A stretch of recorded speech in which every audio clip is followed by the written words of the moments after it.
Enjoy माशा लागला ना आता 2-3 दिवस झालं तरी पाणी पका वाढले. 2 दिवस झाला लगातार पडा होता, तिसरा दिवस आहे आज पडाचा. आणि आज शेवटी पावसाने रंग दाखवलेच, आपल्या मेहनत दाखवलीच त्याची 2 दिवसाची. बघू शकता इथं पाणी बघावडा भरलं.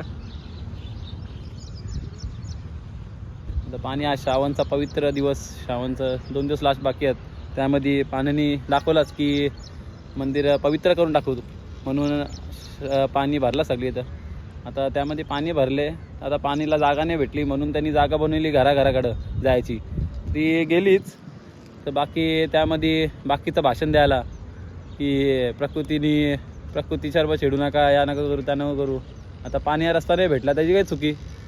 पाणी येलत ना, एक वर्षांतू एकदा तरी पाणी भरतंच सगळी. तर असं नाही की याने होत त्याने होत, पण कुठली जाणार ती भाषण शोधून जातात.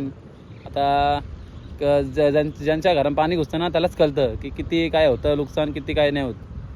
बाकी भाषेतून शोधून जातात ते बरोबर नाही. बाकी इथं सगळी इथं पाणी भरले. तर इथं ना असं मी जात होतो तर इथं स्पोर्ट बीच दिसतात ना, पाणी भरले. आता पाणी नाही भरले, तुम्ही काय येतं इथं मी बरं जरा नोटीस केली की इथं कपल लोक येतात आणि या करतात त्या करतात. आणि इथं सगळी कुठं साबीत चालव कोणच्या येतील, सरकारवर येतील का बघ? हां, मग सरकारवर येतील आणि सरकारवर बोला. आता इथं काय प्लेस बनवून जागा आहे का? सरकारला रोड बिड बनवून जागा आहे का इथं? हां, तिथं बोलतील की साप चाला त्या चाला, सरकारवर येतील लगेच. हां, अरे घरी बसा ना, आराम करा ना. हां, तेच पाणी तो किती कुठून आला असेल पाणी तुंबलेला. हां, तो कुठं लागला बिगला इथं नाचताना पाण्यान बिण्यान जाऊन. अरे चला पाणी भरले. अरे काय जरा होते घरा बसा, घरा घाला म्हणून पाण्यात जाऊ नका बाहेर. काय लागला बिगला कुठला मच्छरीचा चावला, डेंगू बिंगू होल, घरा बसायची बारी येईल, कुठं जायची बारी सुट्टीचा होल कुठी.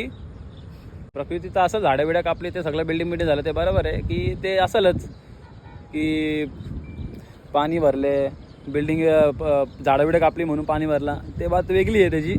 पण बाकीचं भाषण देऊन जाताना ते बरोबर नाही.